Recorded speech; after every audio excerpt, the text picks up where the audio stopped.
Bienvenidos, aquí estamos en A Fondo, el espacio, el lugar donde hablamos diferentes temas, con diferentes personajes, con funcionarios, con referentes.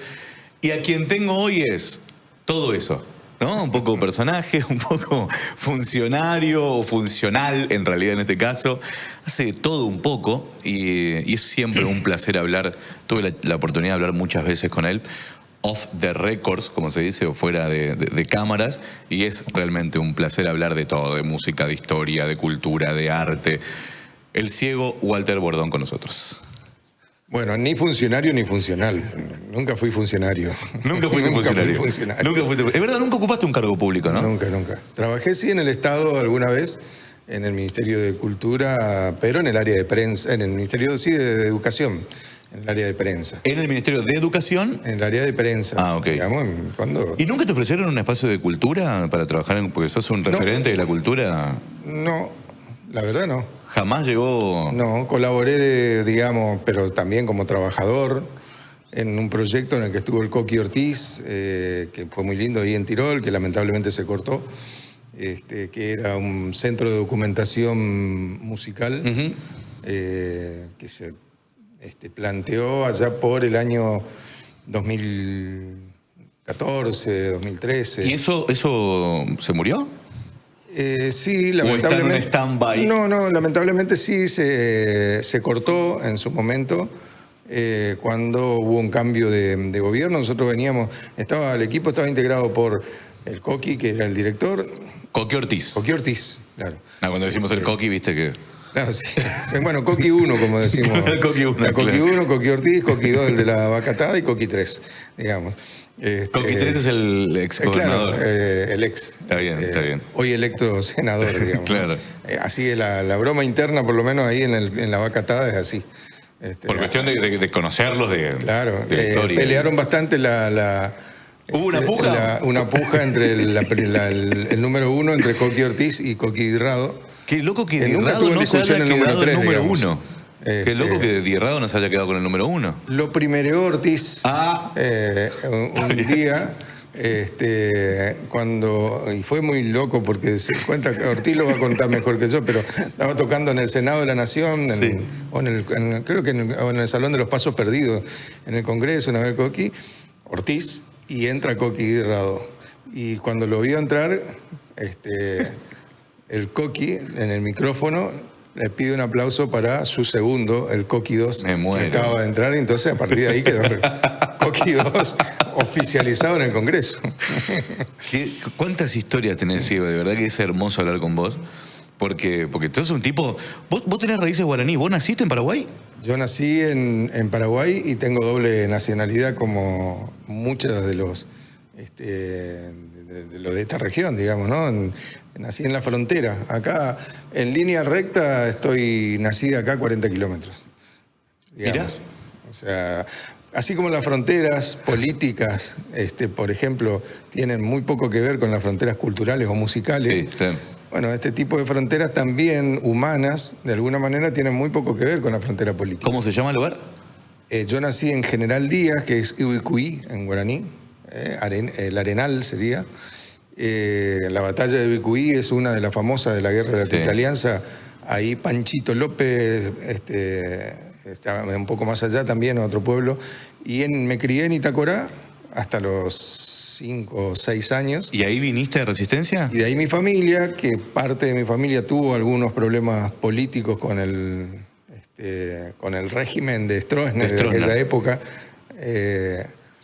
Y bueno, y decidieron ellos emigrar para acá. Y mi viejo lo salvaron unos queridos judíos de acá de Resistencia. Mirá. Pesado. O sea, salieron... No, salieron, sí, pero acá lo acogieron, le dieron una mano muy importante porque eran amigos. Uno de ellos, Miguel Gilbert, que ya falleció, que era el dueño de la llave del Chaco, que se casó con una paraguaya. Y que mi viejo, yo creo que tuvo algo que ver. Miguel Gilbert, mi viejo me decía siempre, si te pasa algo en algún momento y yo no estoy y vos necesitas, andá a verlo a Miguel por cualquier cosa. Y la verdad que nunca, una sola vez fui, pero en realidad fui a ofrecerle... A venderle publicidad. Era una manera de manguearlo. Bueno, pero le sirvió. Y le dije, mirá, te vengo a ofrecer, no quiero hacer un poco de uso, pero yo soy bordón, le digo, el hijo de... dijo el tipo, ¿qué necesitas? Bueno, a partir de ahí... En una de las preguntas que te había preparado es si alguna vez chapeaste. Ya está. Me acabas de responder. Chapeé con esa. ¿No tenés doble apellido? Bueno, sí, tengo Bordón Franco, digamos. Franco es ¿Pero en el DNI? En el DNI no, porque que recién... Porque el paraguayo suele tener doble apellido. Sí, pero yo me dije, a mí mis viejos... Tengo partida de nacimiento, después de eso me fui a recuperar la partida de nacimiento en Mayor Martínez, que era el distrito de donde pertenecía, sí.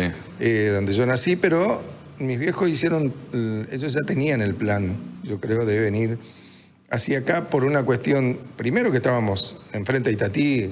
Claro, muy cerca.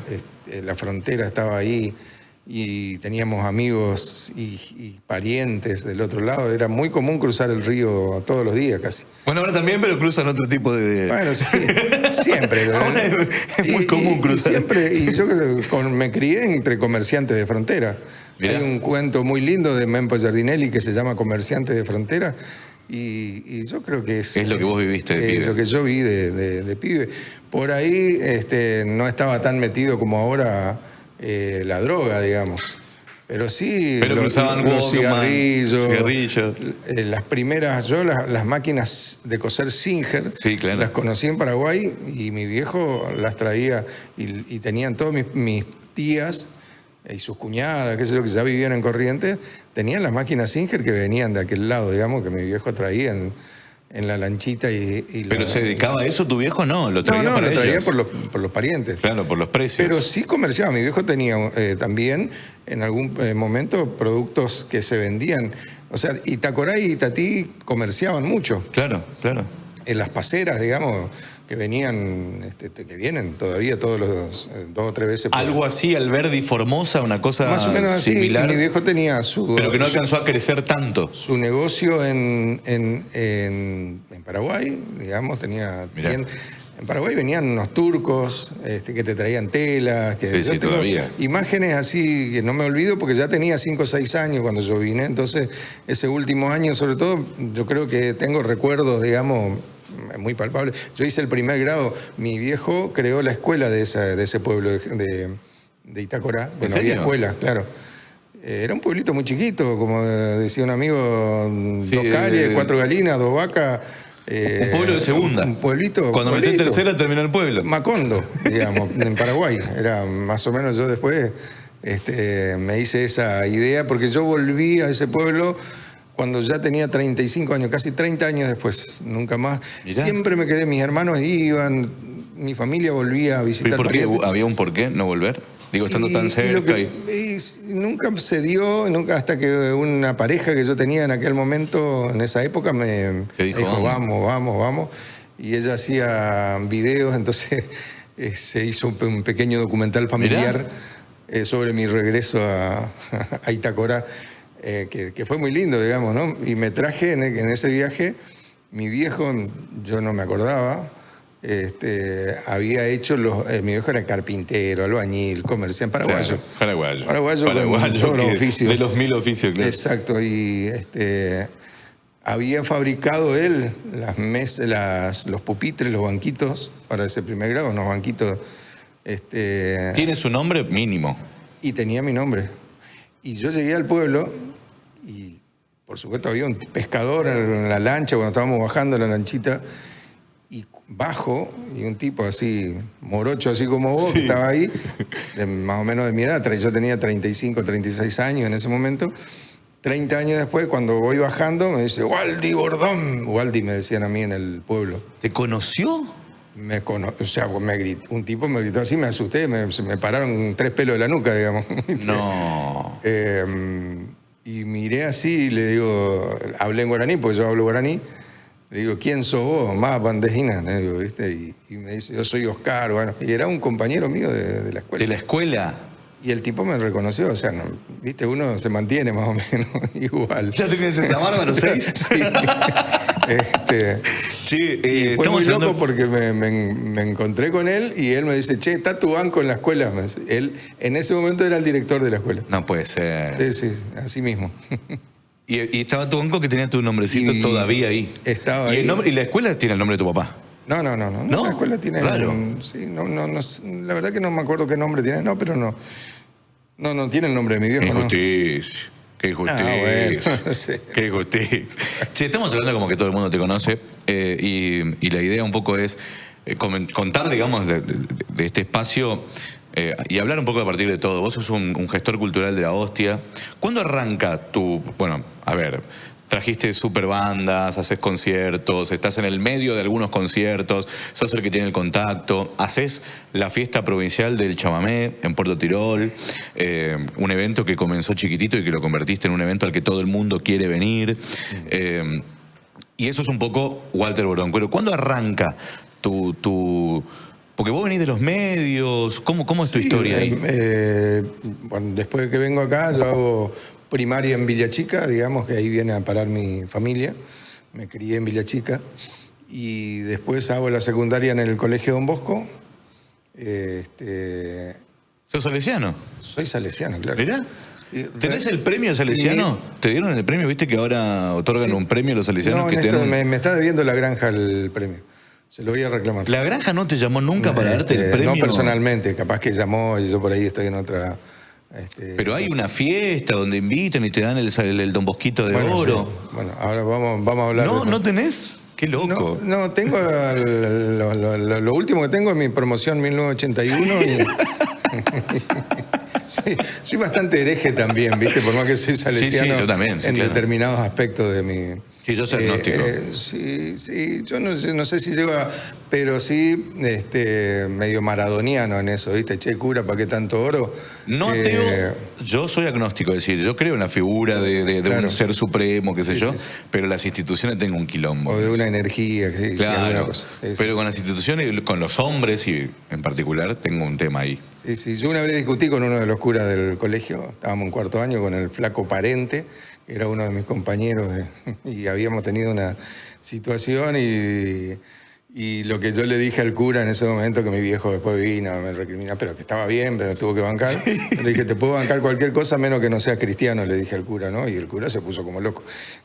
No voy a decir que cura. No. Y claro, tenía 16 años, yo por ahí, 15, no sé. ¿Lo puedo decir yo? ¿Que era el padre Orizaba? No, yo no dije. No era Orizaba. Ah, no era Orizaba. No era. Pero tuve historia, lo tuve de profesor Orizaba. ¿Lo tuviste? Sí. Yo lo tuve de director en la primaria Orizaba. Sí. Yo fui a la primaria, secundaria. Che, y ahí, bueno, terminás el secundario y te despierta el bicho de los medios, la cultura que vino primero. En la escuela empezamos a... ¿Hacías eventos en la escuela, eso? No, eventos no. Empezó con la cuestión de la inclinación de la comunicación, del periodismo, de escribir, de leer. Todos estábamos enamorados de una profesora de literatura que teníamos, entonces nos llevó al mundo literario, que es muy bello además también, ¿no? Hermoso. Claro. Hermoso. Pero a veces viste que esas cosas influyen y bueno, y yo empecé a leer y a tener inquietudes. Empecé a escuchar música del rock nacional, que en esa época, estábamos hablando todavía, año 81, dictadura 80. Sí. 79, 80, 81, dictadura militar, digamos, ¿no? Serrano, Ruiz Palacios, en el gobierno de aquí. Yo recuerdo, era escolta creo que en cuarto año.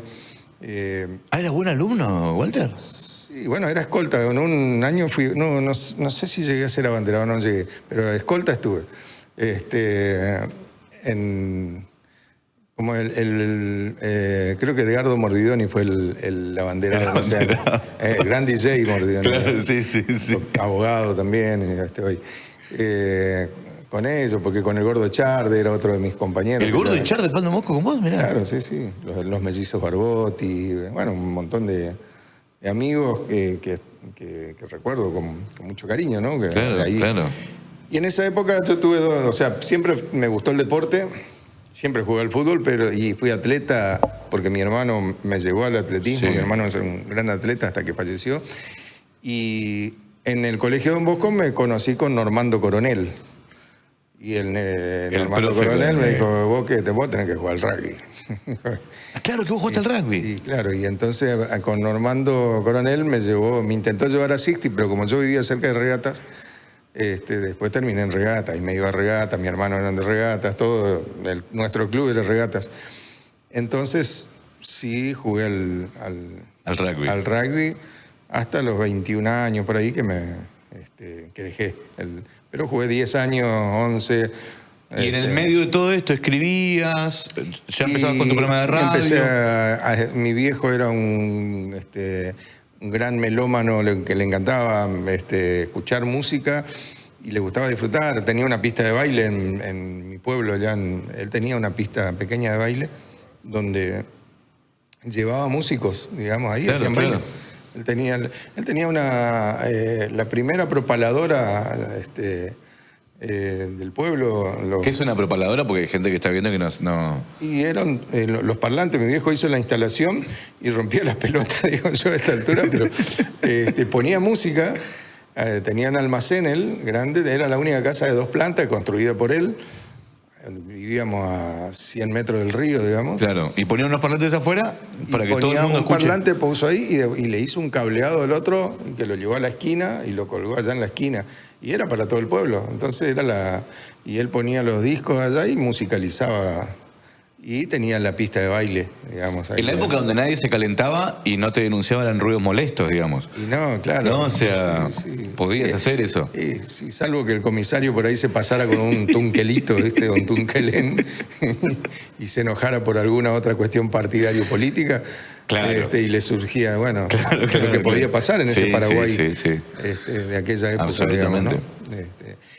Y bueno, mi viejo siempre, él se crió también en Buenos Aires de joven, de chiquito, porque su hermano mayor, mis tíos, como muchos paraguayos, terminaron en el conurbano bonaerense. Uno de mis tíos se nacionalizó, entró al ejército argentino, hizo la colimba acá y llegó a ser teniente coronel del ejército. A la miércoles.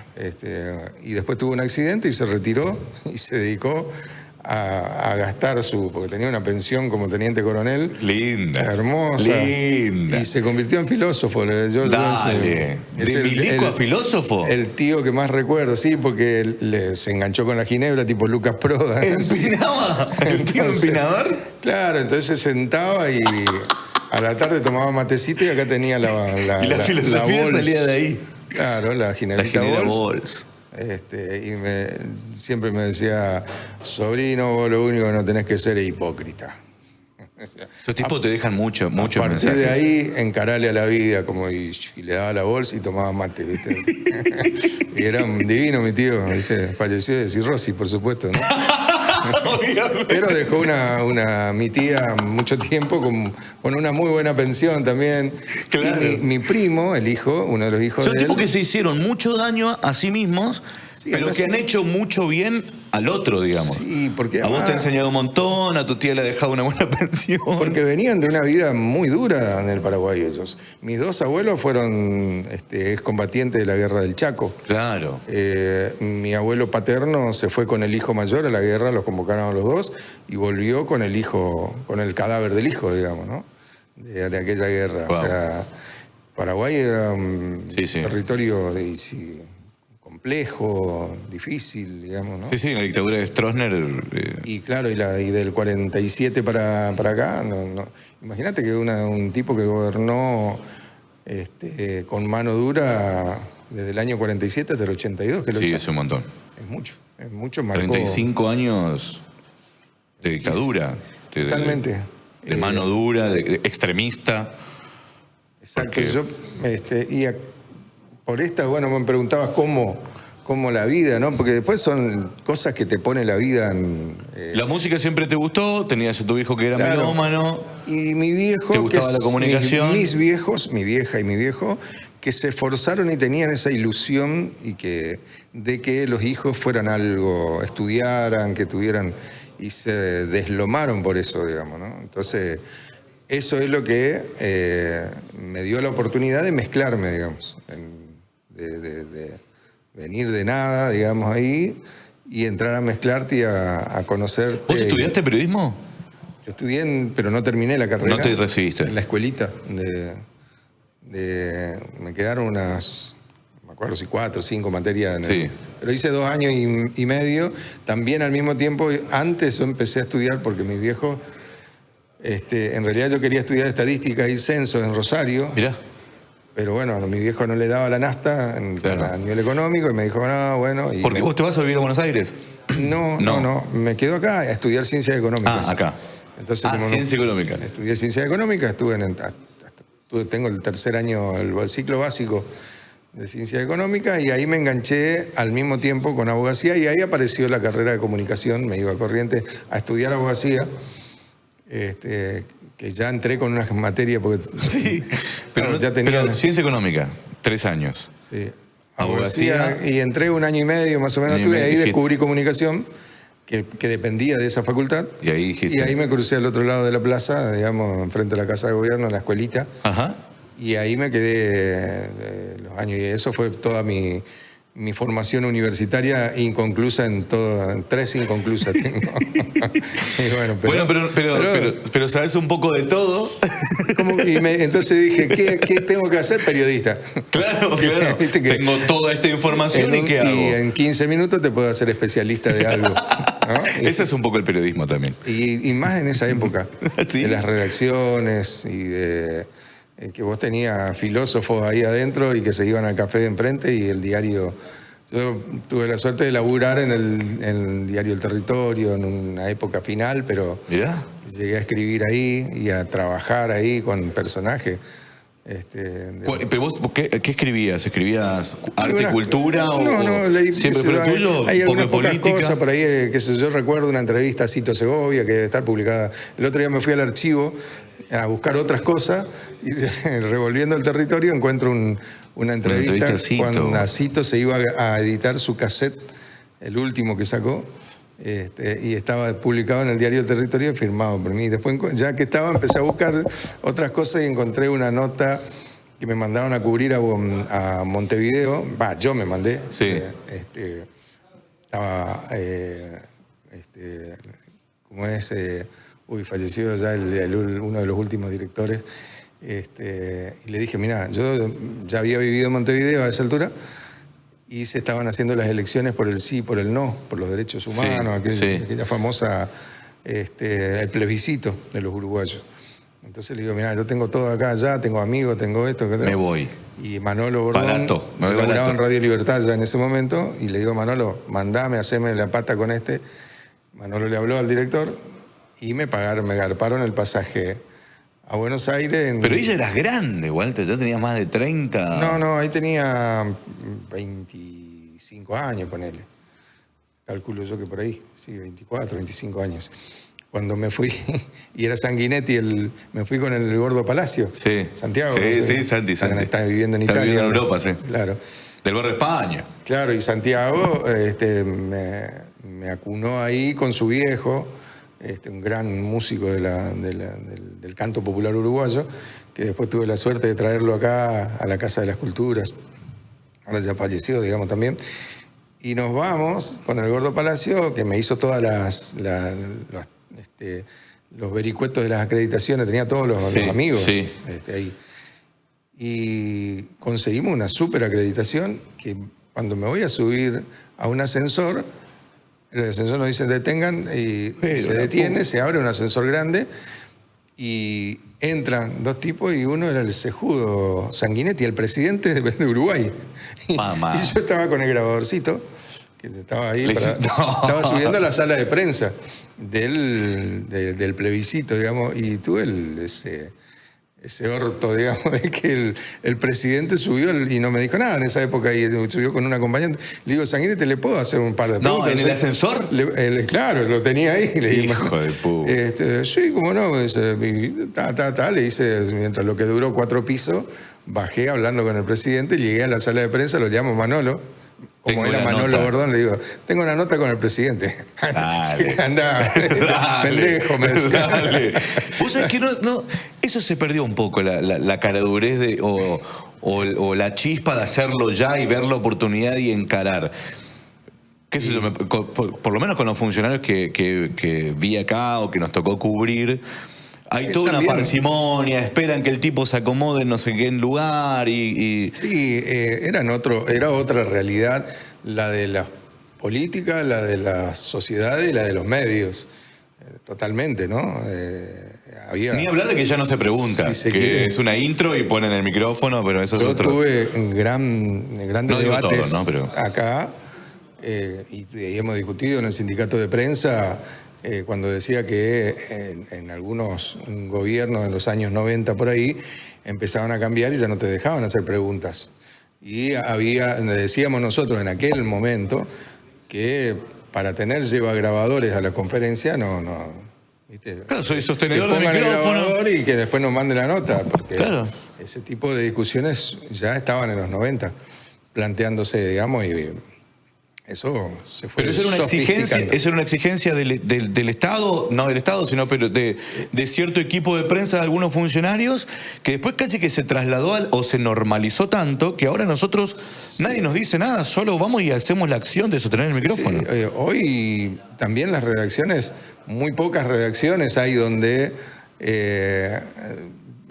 digamos, vos tenés a alguien del medio que va, por ejemplo, a ver una obra de teatro para entrar en la... Sí. Y que después hace una crítica.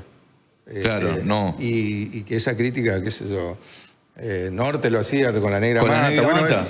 Hoy está Paulo y está Florencia, digamos, pero tenían un peso, y en casi todos los medios había esa cultura. Sí, sí, claro. Y esa necesidad también, más que... Y había ese consumo, si se quiere, también del... ¿Y en el medio de todo eso se te prende la lamparita de empezar a hacer vos tus propios eventos? Claro, yo también estudié un poquito de música con el Ale Ruiz. Claro, andábamos ahí con Alejandro. ¿Qué no estudiaste? ¿Sabes qué no estudiaste? Y partemos de esa base. No, y agarré la guitarrita. Uno quiere tocar la guitarrita, digamos. Sí. Y empecé y formé parte de un grupo de rock en mi adolescencia con Horacio Guillé. ¿Mirá? Antes de Dale Gas. Ah, bueno. Horacio Guillé, Oscar. ¿Pero tocás la guitarra o...? Sí, balbuceo con la guitarra, no puedo decir. Pero hacía la segunda guitarra con el Dani Ubiña, que es un gran violero. El Dani era la primera. Me tiraba todos los acompañamientos, los acordes y... Más o menos iba yo con él. Y tuvimos Rush, se llamó nuestra banda. Tocábamos en Live, en Catalina, esos barcitos. Los barcitos de aquella época. Me hice famoso en algún momento porque me caí del escenario de Live. Saltando. ¿La de Sergio Bedene tiraste? Sí, pero bueno, como jugaba el rugby, estaba habilidoso, quedó como una pirueta, pero me dio un... No dolió, era como un scrum, ¿no? Claro, sí. Era como pegarle a un hooker, digamos. Pero en esa decís, bueno, voy a empezar a hacer la mía. Y a partir de ahí, bueno, con Sergio Pérez, nosotros hicimos la secundaria, otro de los compañeros de colegio fue Sergio. Éramos muy amigos, él volvió de La Plata, se había ido a vivir a La Plata en un momento, y yo estaba viviendo allá en ese momento que todos nos cargaban con el querido Johnny Ver. Entonces vivían el Ciego Bordón y Johnny Ver juntos en un departamento, imagínate. Sí. Era, todos decían, ¿y qué? ¿Viven en el 9º B? El chiste. Sí, tipo el chiquitito. Y bueno, vivíamos ahí ya estaba la génesis, el germen de Chorus, el Chorus acústico. Ensayaban ahí, Cito Segovia iba a ensayar ahí ¿viste? Y empecé a tener, ¿viste? La vida, te ponen en un lugar. Un día con Johnny nos hicimos amigos y con Cacho Bernal y yo ya me fui de mi casa, pues ya laburaba, entonces ya quería un departamentito. Y ellos tenían un lindo departamento de estudiante enfrente de la Comercio, ahí por la Obligado. Sí. Ese edificio ahí en el segundo piso. Y un día se fue uno de los que estaban y eran 4 habitaciones y me iba a poner como Milei. Sí, están hablando, Por favor, están hablando, chicos. ¿Podemos bajar un poquito? Hagamos la de Milei. ¿Podemos bajar un poquito porque estamos hablando? Gracias, muy amable. Escucho voces. Claro, escucho voces. Me voy a poner loco. Bueno, te decía lo del departamento. Un día se desocupa una habitación y yo me juntaba siempre a la vuelta de ese lugar, estaba el bar 235. Sí. Un famoso bar. Y ahí nos sentábamos con mi gran amigo el Turco Berazar, el poeta, el letrista de Cito Segovia, uno de los letristas de Cito Segovia, digamos. Un capo el Turco y siempre, otro gran amigo. Y yo compartía con él, tomábamos un fernecito y un día me dicen, che, entonces se desocupó una habitación y me fui yo ahí. Y me tocó en una habitación Cacho Bernal, en otra Johnny Ver, en otra el hermano Luchi, de Johnny, y en la otra estaba yo, en ese departamento. Te fuiste a vivir en un... Y claro, y por ahí pasaba... Todo. Todos los músicos, pues te digo, ensayaba Cito Segovia, pasaba Pin Figueroa, venían... Bueno, fue un tiempo, no sé, habrán durado una temporadita de unos meses, un año casi, que estuve yo ahí en ese departamento y que fue muy importante porque tenía el bar a la vuelta donde se juntaba todo el mundo. Sí, ahí, claro. En ese bar se sentaban a conversar Guido Miranda, a veces el Negro Cristaldo, o sea, la Negra Mata era... ¿Qué historia tiene Resistencia, boludo? Hay una cuestión, bueno, por eso es una sociedad tan cultural, pero tiene muchas historias así de esas que vos decís, de bares. Bueno, Manolo, yo con Manolo aprendí en eso. Eso es muy parecido a Buenos Aires, de que los bares han congregado, salvando la distancia, sí, a nuestras máximas figuras. Manolo de la cultura. Bordón me decía esto, pendejo, yo a él le debo más allá de sus locuras y que hemos tenido idas y vueltas, que lo amé siempre. Más bueno, acá los chicos han laburado mucho con Manolo y también sí, dicen eso, nos cagaba pedo, estaba re loco, pero aprendimos un montón con el tipo. Era un genio en muchas cosas. Y él me decía algo que yo nunca me olvidé y que a medida que pasa el tiempo toma más valor. Me decía, pendejo, que así me decía, pendejo, date cuenta, estábamos en el bar La Estrella y venía un día un negro grandote así de traje caminando. Vos, pendejo, tenés el privilegio de que viví en un pueblo donde caminan todavía lo que escribieron la historia. Bueno. Me dice, eso que viene ahí, me señala un tipo, yo lo miro, ese es el Negro Cristaldo. Y el Negro Cristaldo venía caminando hacia el bar La Estrella, donde estábamos sentados en la vereda nosotros, y se viene y se sienta ahí en la mesa con nosotros. O sea, claro. ¿Vos viste esa época? Es un montón, Walter. Claro, yo viví de pendejo y laburaba con eso, con varios de esos, digamos, ¿no? De esos tipos. Y fue una escuela. ¿Y ellos te fueron vinculando después a las figuras nacionales? ¿Cómo? Porque vos sos amigo, bueno, tenés una capacidad de enchamigarte muy rápido. Yo siempre creo que es por los conocimientos que vos tenés. Yo creo que uno genera la empatía con gente muy importante a partir de lo que sabe y de que podés hablar de temas ahí, muy en el mismo nivel, digamos, ¿no?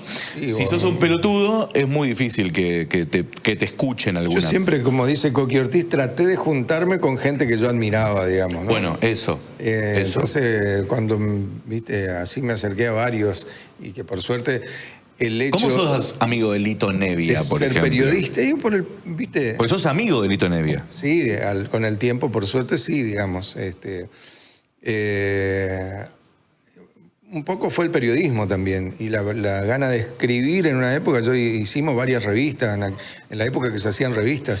Ahora se hacen canales de streaming. Claro. Estamos mucho más vagos. Antes había que escribir, había que corregir. Después había que ir con el diseñador, con el tipo. Ahora te ponen dos camaritas y te en una hora la te fuiste y al rato estás comiendo una hamburguesa y una cerveza y chau. Bueno. Que no me permitieron, yo quería tomar un whiskycito mientras charlaba con vos, pero los dueños del formato me dijeron no se puede. Está muy bien, está muy bien. ¿Cómo es? Entonces, bueno, el periodismo fue lo que me abrió. Un día lo encaré a Enrique Sims, un día le caí a la redacción y así lo conocí a Galeano, en la misma redacción estaba en esa época. No para de tirar nombres, ¿viste? No, pero, o sea, no es que fui amigo de Galeano, pero sí accedí, qué sé yo, el periodismo y la inquietud de decir, vamos a hacerle una nota a tal. ¿Era más fácil pegarse con esa gente que ahora? O sea, eran más terrenales las figuras de aquellos años. Puede ser. Porque ¿cómo llegas a, no sé, a un Pergolini, a un Tinelli? Te estoy diciendo figuras así que la gente cree que son estrellas. Y puede ser que hayan sido un mundo más accesible en ese sentido, digamos, ¿no? Porque yo me fui a la redacción de Fin de Siglo, que era la revista que dirigía Galeano, a buscar a Enrique Sims, que así como fui a la redacción de Cerdo ¿cómo es? Del Porteño. El Porteño. En aquel momento, y lo busqué a Patán Rajendolfer. Que hasta hoy sigue siendo... ¿Y vos lo buscabas para entrevistarlos? Para entrevistarlos, porque yo los admiraba como periodista y leía sus cosas. Y cuando me iba a Buenos Aires decía yo, me quiero sentar con este tipo, con Juan José Salina, el Pollo Salina, por ejemplo, un gran periodista de aquella época de los años 80, que escribía en el Porteño. El Porteño fue una revista que yo leía mucho, después de La Humor, digamos, ¿no? Claro. Sí, también Cerdos. Tuve la suerte de ser amigo también de César y de laburar con Hermosilla Spack. Bueno. En su revista. Qué figurón teníamos, amigo. Claro, por eso es como que otra época, otra realidad también de los medios, las sociedades fueron cambiando también, entonces. Pero sí, en ese sentido, me acerqué a toda esa gente y fui conociendo gente por... ¿Y viviste con Enrique Sims? Sí. ¿Un tiempito? Sí. ¿Y cómo es vivir con Enrique Sims era uno de los redondos? En ese momento él era Patricio Rey. Él era Patricio Rey, o sea, Enrique Sims era la figura de Patricio Rey y los redonditos de ricota estaba puesta en él. Él era Patricio Rey, digamos, y la banda era los redonditos de ricota. Sí, ese es Enrique Sims. ¿Cómo carajo llegás ahí? Un anarco loco, genio. Hacía monólogos antes de los conciertos, ¿no? Como el frontman ahí. También era una marca de la época, ¿no?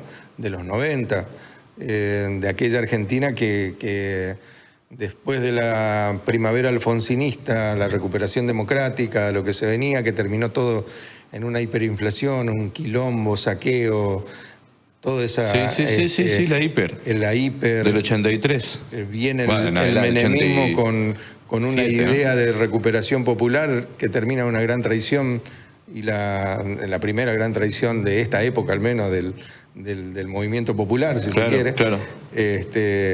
Termina cooptado por los Alzogaray. Bueno, imagínate.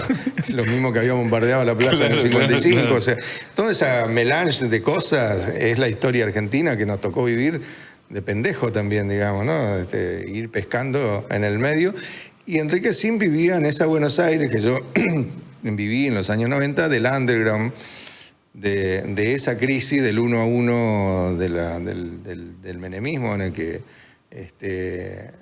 el arte fue muy poderoso.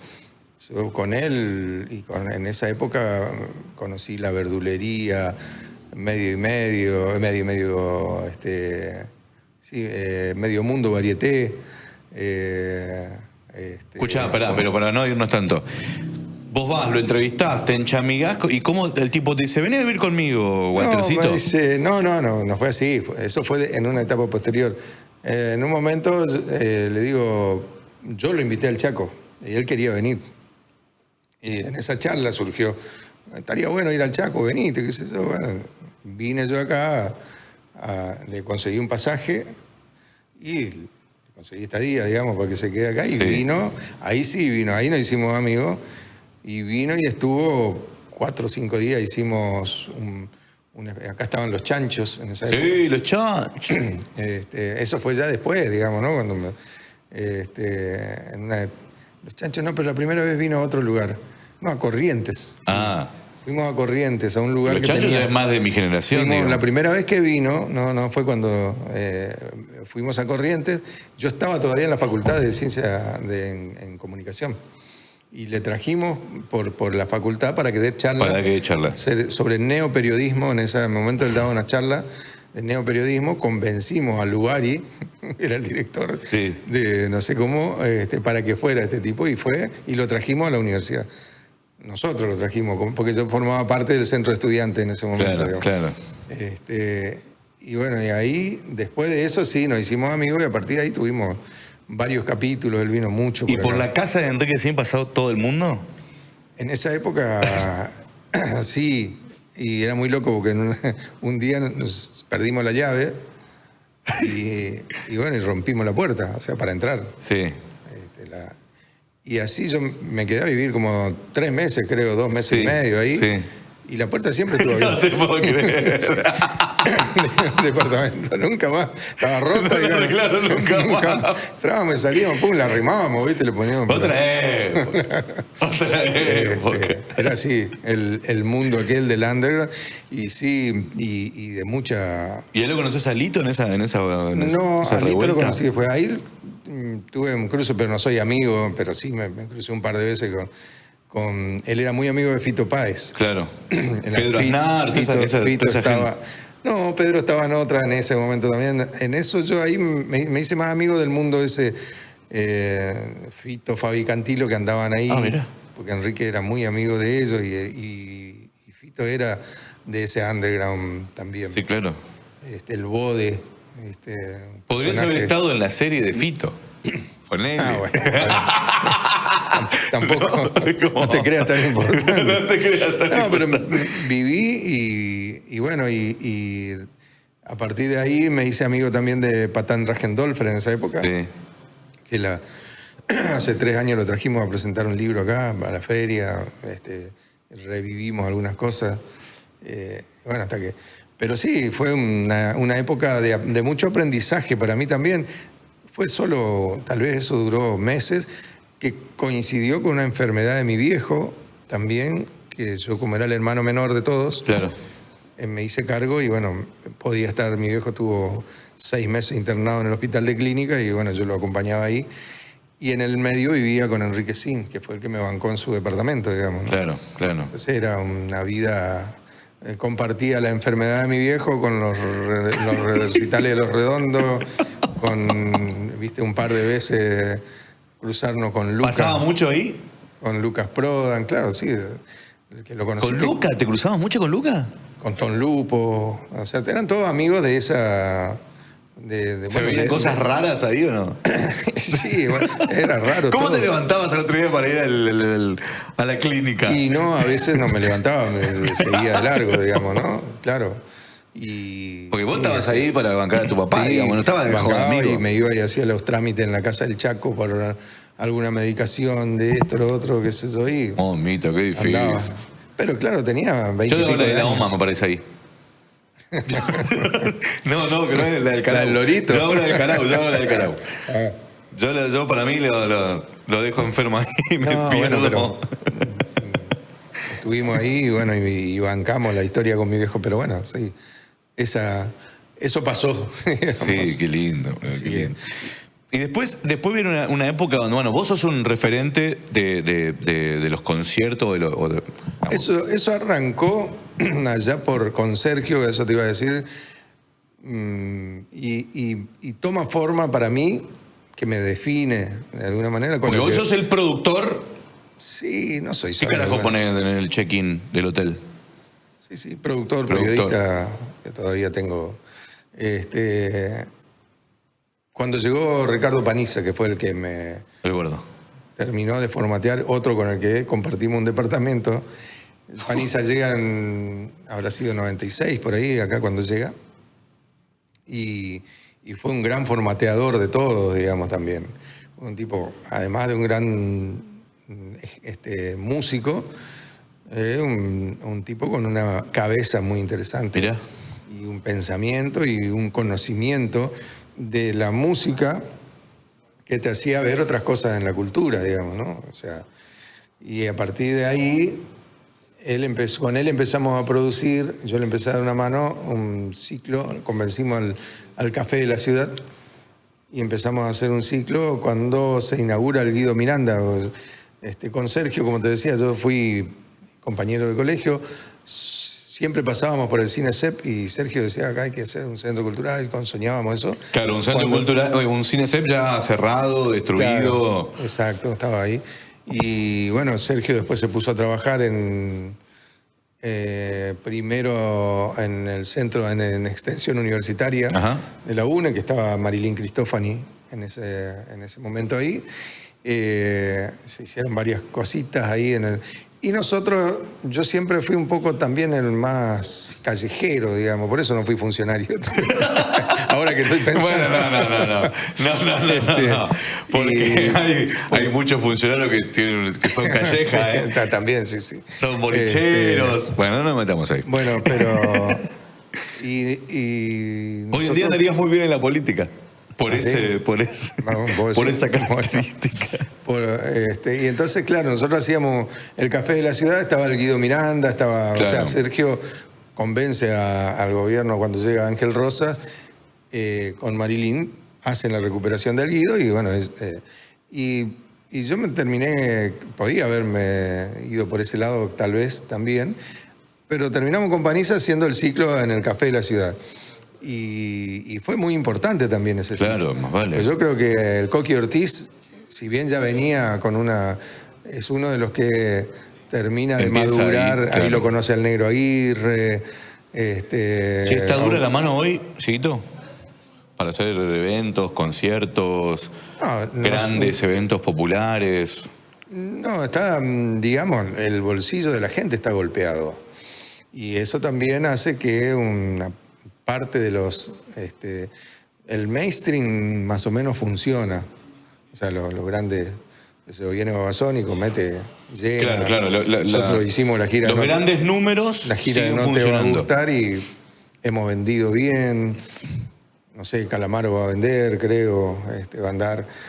Pero después sí, siempre son, no solo hay que ver lo que funciona, sino lo que sostiene. Porque claro. Lo que sostiene es el monaje que no está tal vez en la vidriera más expuesta de la... ¿Por qué menos que antes? Menos conciertos así. Sí, hay menos lugares. Digamos, antes vos tenías en la Ciudad de Resistencia también. Ahora otra vez de a poquito empieza... Pero ponele, no sé, acá tenemos 2 estadios del carajo donde se pueden hacer conciertos que no quieren, no hay los presidentes no se copan, digo, Sarmiento y Forever, por ejemplo. Y bueno, no, también son muchos riesgos. Porque bueno, Sabina, sí. Serrat, Ricky Martin. Sí. Y algunos productores quebraron también. ¿Ah, sí? Eso, sí. Claro, no. Marco Antonio Solís fue el último, creo, ¿no? Grande. Marco Antonio vino varias veces. Algunas fue bien y otras. Sí. Algunos perdieron mucho dinero. También. Recuerdo un concierto de La Renga en Forever. La Renga. Pacalo lo hizo. ¿Pacalo lo hizo? Claro. Pacalo hizo eso y... ¿Chayanne? ¿En Forever? Chayanne laburé yo.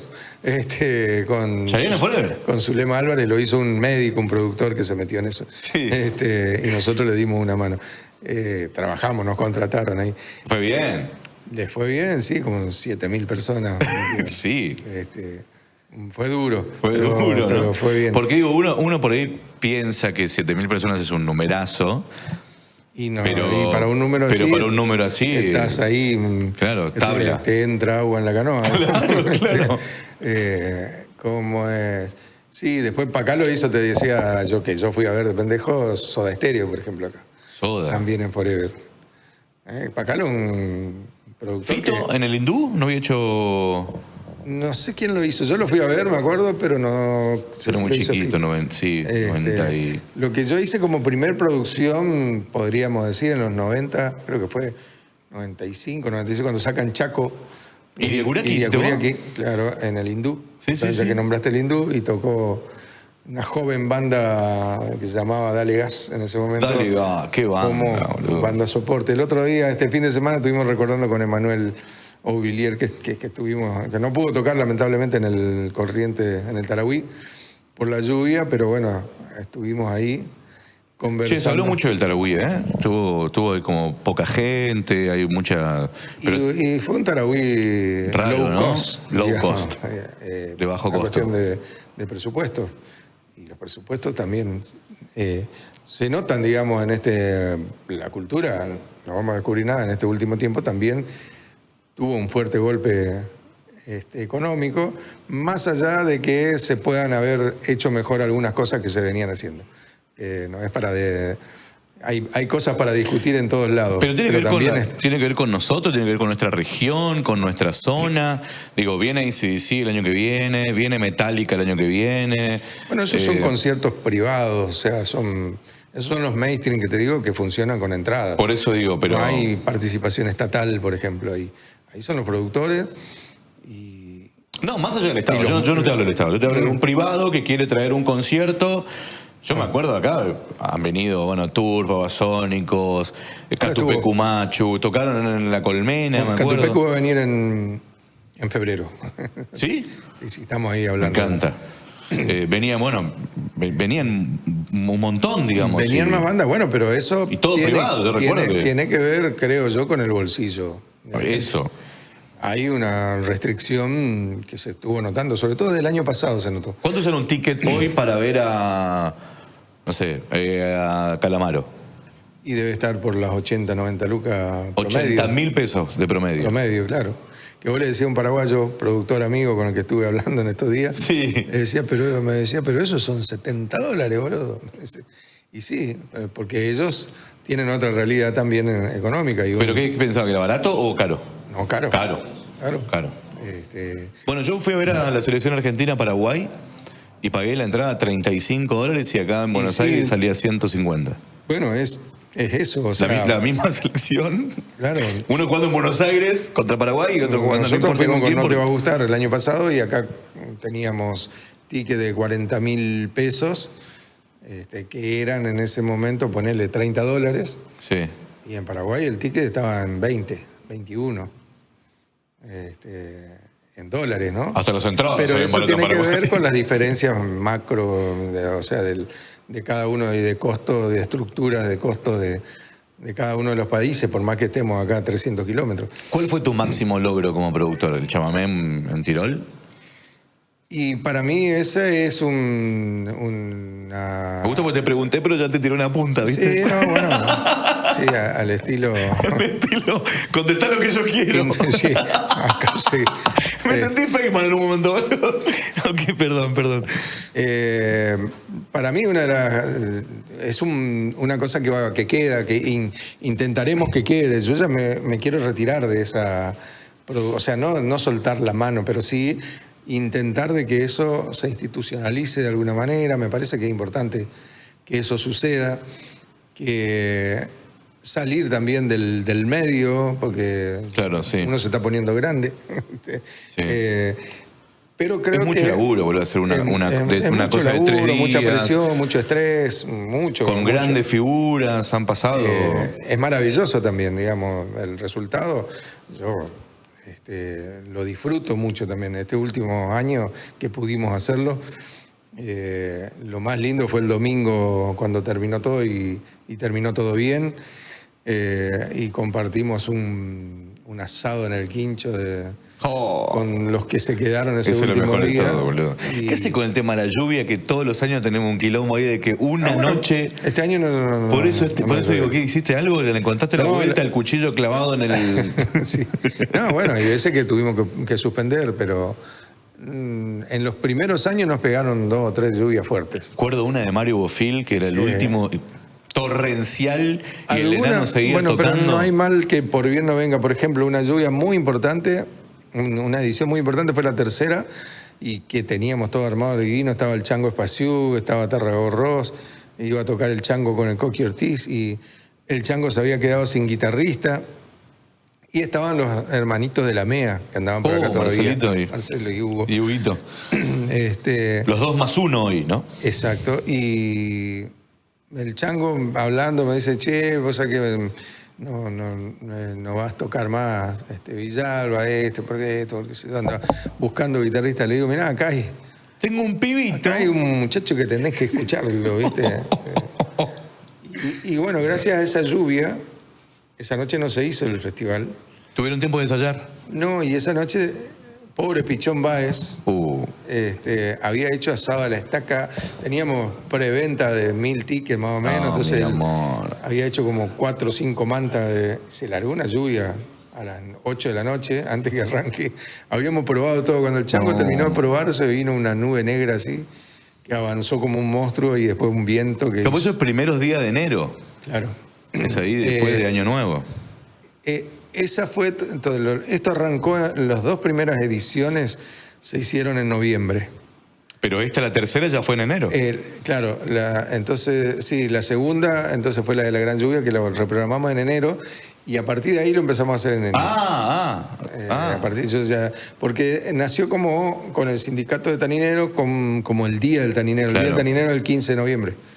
Claro. El primer... Porque es la fiesta nacional del taninero, que empieza así. Después, en el año 2012, el Instituto de Cultura de aquel entonces, con Silvia Roble en la conducción, nos propone que seamos la sede de la fiesta provincial del chamamé, y se da un proyecto de ley, metimos un proyecto de ley a la Cámara de Diputados de aquel entonces, y se declara por ley a Tirol como sede de capital provincial del chamamé, del Chaco, y sede de la fiesta provincial del chamamé. Lo último que te quiero preguntar, porque ya...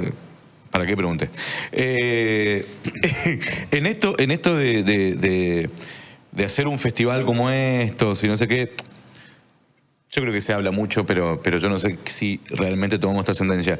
¿Qué carajo genera el festival en todo el entorno? Es decir, ¿viste cuando se dice se genera tanto empleo formal e informal y después está el empleo que viene a partir de...? Sí, bueno, el festival contagió durante los años muchas cosas, creo yo. El indirecto no me salía. El indirecto, sí. Por un lado, como me decía el Coqui, qué lindo criarte en un pueblo que sos un pibe con algún tipo de inquietud musical y que por tu pueblo ande caminando Barbosa, Tarragorros, Ramón Ayala, que pase que vaya al bar, al kiosco, porque eso pasaba en Tirol y pasa, digamos, con el festival. Fue un festival muy casero, muy... la gente no estaba en esas barreras del público para allá. No, la gente va con la silleta. Y los artistas y están ahí. Salían. Claro, sí. ¿Viste? Salvo en los últimos tiempos que fue creciendo más también, pero hasta 1.500, 2.000 personas. Y los brasileros que venían eran... Y los tipos caminaban entre la gente y iban a mirar el concierto de lejos. Pero bueno, eso fue yo creo que fue una decisión también de intentar políticamente generar un arraigo de identidad a ese pueblo, incentivar las artes, porque en Tirol también hay que decirlo, es un pueblo como en varios lugares en el que vos sentabas a tocar la guitarra en una esquina y te denunciaban antes que te iban a escuchar. Mirá. Digo, sí. No era tan... Y me suena muy raro porque Tirol es muy cultural. No, sí, hoy es muy cultural, pero te quiero decir, no era el de ese consumo todo el movimiento que se genera se fue contagiando y hoy es más natural eso. A los 5 o 6 años de que esto funciona, empieza a aparecer la orquesta comunitaria del Cruce Viejo, aparece la Fundación Huocó con su escuela de música popular, aparecen otras cuestiones, aparecen músicos ya de Tirol. Hoy Tirol tiene 5 o 6, te diría casi formaciones estables y de algunos que han... El Gorrioncito, por ejemplo, del chamamé, que empezó a tocar hoy, es una figura que anda, las mellizas Trangoni. Bueno, hay eso también es resultado. Porque vos, así como en educación, no podés ver resultados de un día para otro. Para que vos veas resultados en educación, tenés que bancar un proceso de 10 años. Lo mismo en la cultura. Y eso lo hizo un poco... la fiesta provincial del chamamé. Y fue parte de eso, digamos, no lo hizo solo, pero es un incentivador de estar. La orquesta, los chicos tocaron en ese escenario con Raúl Barbosa, con Luis Carlos Borges, con Renato Borgetti, con el Chango Espaciú, con Teresa Parodi, con... qué sé yo. Y imagínate esos pibes que estaban ahí en el cruce, que un día tuvieron los instrumentos, un maestro como Ale Ruiz, lo que armó, aparte el arte también y la música, para un pibe cuando se engancha es muy importante, tan importante como el deporte. Claro. Porque te da, primero, te da un sentido de pertenencia en música tenés que escuchar al otro para poder tocar, digamos. Primero que nada, no es solo vos que hablás. Y el músico además se da cuenta, enseguida te das cuenta de pibe, que vos sos mejor que yo. Y vos, o sea, tocamos el mismo instrumento y, ay, hijo de puta, decís, ¿no? ¿Cómo toca? Y vos te tenés que esforzar. Y te incentivás y hay una sana competencia, digamos, en ese sentido. Y entonces también aprendés las jerarquías. Cuando te dicen, vos sos el primer guitarra y vos sos... Y vos sabés que sos el segundo. Es así, ¿viste? Y te ubican en la palmera, digamos, como dicen. Claro. Y eso es muy importante. Y sabe que hay un director, sabe que hay una autoridad. ¿Viste? Y todo eso también convive y va formando a un ser humano, a un ciudadano, digamos, que va a tener otra visión del mundo gracias a ese... y no estar en TikTok todo el día, digamos, con un pibe. Por ahí, con un violín, intentando hacernos sonar un violín 6 horas, se olvida de eso y eso le da otra perspectiva del mundo y hasta una posibilidad de salida laboral después. Sí, no, ni hablar. Y de ser, ni hablar. Y de buscar la belleza o el arte y de ir por ese lado. O si no, solamente tendrá un elemento más en su vida que le sirva. ¿Te emocionaste de ver esas cosas cuando estabas ahí? Bueno, vos estás al palo, yo te he visto, nosotros trabajábamos ahí, pero te decía la puta madre, esto que está pasando es increíble, de ver a esos pibes... Claro que sí, además en condiciones vulnerables, porque esto hay que decirlo, no es que son niños ricachones que pueden ir a comprarse un violín. No, para el que no conoce la Orquesta del Cruce Viejo, ¿no? Es un programa donde van los pibes y, bueno, se le dio la posibilidad de obtener el instrumento y aprender música, y además música de altísimo nivel. Y consecuencia de eso también ahora estamos trabajando para definitivamente poner en marcha la fábrica de acordeones. No te quise preguntar porque... No, sí, pero estamos trabajando con el Instituto de Cultura y el CFI en estos días y creo que se va a concretar porque eso sería... Una fábrica de acordeones en Puerto Tirol. En Puerto Tirol y de acordeones para el estudio, digamos, para los chicos, para que los chicos puedan acceder. Porque es maravilloso el proyecto que tienen en Brasil y hace ya 15, 16 años. Sí. Y ya ellos han formado más de 1000 acordeonistas, o sea, han hecho un semillero y eso como cualquier cosa. Vos ponés a jugar dos jugadores de fútbol y bueno, uno te va a salir más o menos bueno. Ponés a jugar 10, va a tener 2 o 3 que van a salir. Ponés a jugar 1000 y los 1000 van a jugar a la pelota. Algunos serán mejor que otros, pero van a jugar a la pelota. Capaz que saca un seleccionado bastante más importante que... Claro, sí, sin duda. Si tenés solo los 11 titulares. Sí, no. Es así, digamos, también. Entonces... ojalá se dé eso. Pero digo, cuando veías eso, ¿te pasaban cositas o estás en un mambo tan que no te detenés a pensar en esas cosas? No, sí, uno se emociona siempre, porque si no, ¿para qué? Digamos, claro. ¿Para qué?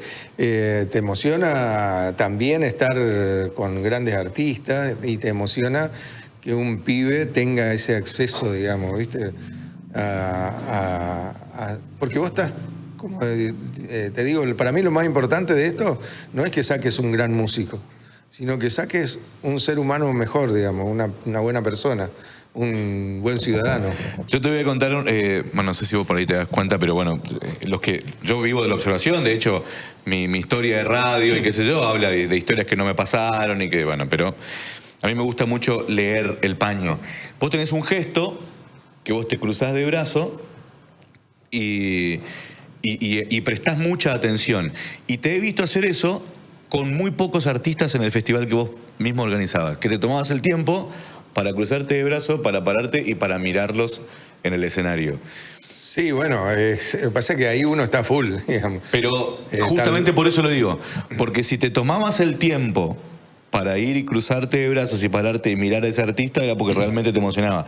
Y una de esas veces fue con la Orquesta del Cruce Viejo. Ah, sí. Bueno, porque la orquesta es una cosa que, un proyecto que queremos todos, digamos, y que apoyamos y que cada vez que ocurre algo, eso hicimos mucho con Ale y con la directora para poder grabar el disco, por ejemplo, que por suerte quedó. Sí. Y ahí esa orquesta está plasmada con grandes referentes cantando y tocando con ellos, o sea, El Chango, Luis Carlos Borges, Raúl Barbosa, Luca Monzón, Gisela Méndez Ribeiro, Tarragó Ross.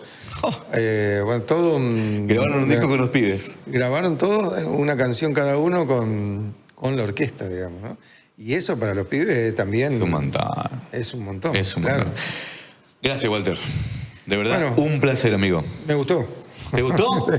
¿Te gustó? Después volvemos a hablar de otra cosa. Después, claro, porque tenemos para hablar un montón de cosas con este sujeto, ¿no? O sea, gracias. Después le podemos sacar el cuero a alguno también. No quise meterme ahí.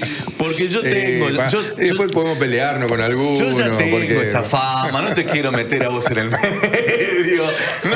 Vos sos un tipo bonachón, la gente te conoce como un tipo bueno, yo soy el negro mala onda. Entonces no quiero meterte. Bueno, ojalá nos veamos en Tirol. Dale, ojalá nos veamos en Tirol porque... Sí, bueno, este sábado yo estoy ahí en Tirol, así que... claro, en la Maraña. En la Maraña. Bueno, hay que entrar a las redes sociales de La Maraña también, vendamos un poquito de paso. La Maraña. Hay espectáculos muy buenos. No existe la ñ en Instagram, entonces La Maraña. La Maraña, Puerto Tirol. Ahí estamos. Perfecto. Gracias, Silvio, de verdad. Bueno, nosotros nos vamos. Ha pasado un nuevo A Fondo.